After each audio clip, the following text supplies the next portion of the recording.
Zezé, a gente sabe que essa conversa do metrô, ela já, para nós, que pagamos impostos nessa cidade, no estado, é uma conversa que já encheu. Né? Todo ano tem uma festa de lançamento do metrô. Até agora ele não andou. Isso faz mais de 10 anos, foram mais de R$ 1 bilhão investidos nisso aí. E a gente só vai acreditar no metrô quando estiver rodando. E não o metrô de 6 ou 12 quilômetros. Eu acredito que o metrô de 6 ou 12 quilômetros não atende a ninguém.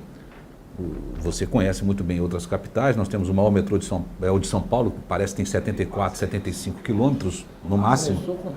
Começou com 3, mas começou. E a gente não viu começar ainda. E você fala aqui... E você fala aqui em momento da Copa. E o nosso era para começar na década de 90, né?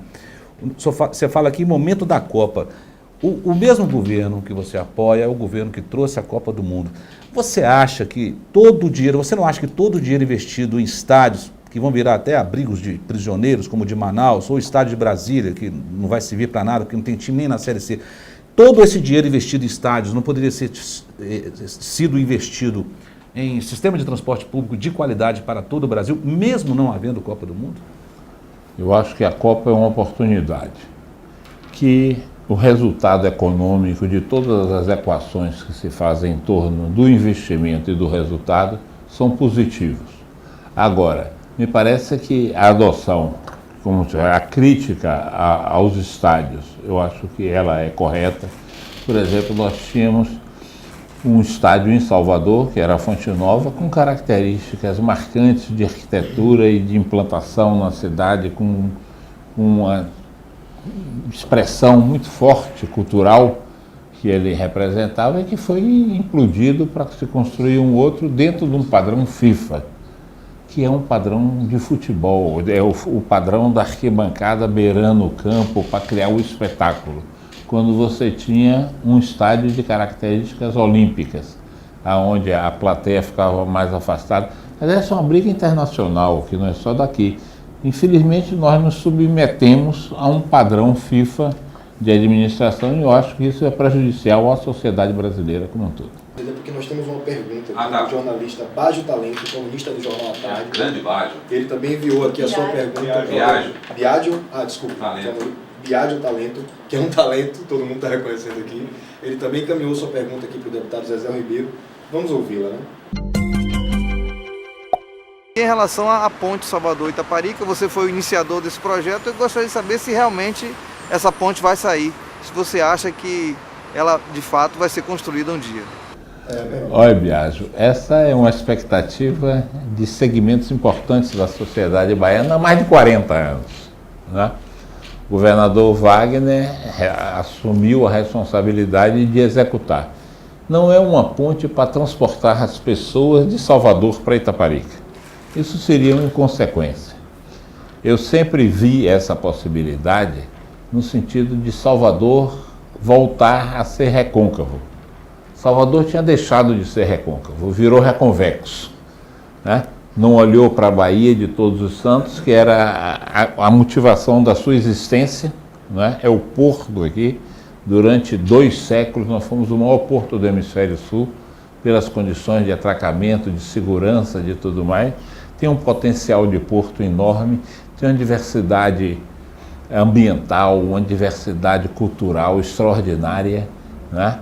De toda essa ocupação, com uma característica que a faz singular, e nós terminamos construindo todo um horizonte voltado para o litoral norte e abandonando essa região com sua peculiaridade, como o litoral norte é muito igual em quase todos os outros lugares. Nós perdemos essa especificidade. Nós temos que ter que voltar, que a Baía de Todos os Santos volte a ser a referência para o turismo, que a Baía de Todos os Santos tenha nos seus portos, e que são uma série de portos individualizados, um sistema integrado portuário.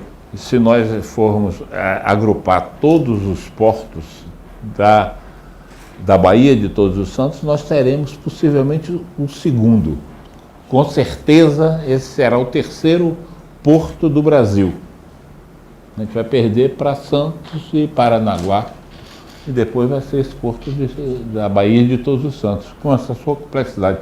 Os 2 portos da Codeba, Salvador e Aratu, o porto da Petrobras, os portos privados da Ford, da Alquímica, do Moinho Branco, não é? O terminal de gaseificação e agora o estaleiro do Paraguaçu. Esse conjunto de economia que isso leva é possivelmente o segundo, talvez, mas com certeza o terceiro complexo portuário do Brasil.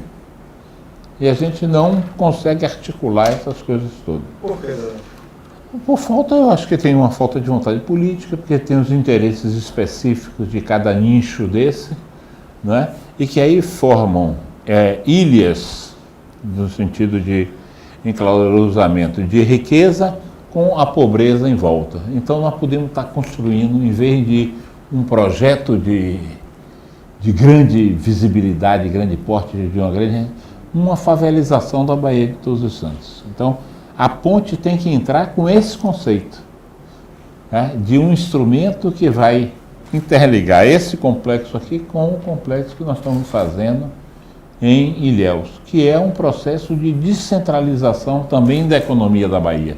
A economia da Bahia é muito concentrada em Salvador e na região metropolitana. Nós temos que criar outros polos. Nós criamos alguns polos já econômicos significativos, da fruticultura em Juazeiro, dos grãos no oeste, da madeira e celulose no extremo sul, né? E outras economias que entraram em processo de decadência, como a economia cacaueira.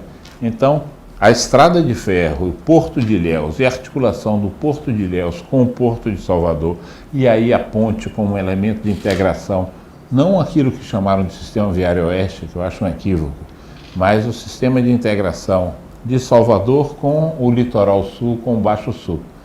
E a dimensão que isso implicará, levará a ter uma ocupação também em Itaparica que dará uma outra condição de desenvolvimento àquela cidade, respeitando a sua população local, a sua população nativa, mas abrindo espaços para uma outra potencial da ilha que anda numa decadência muito grande.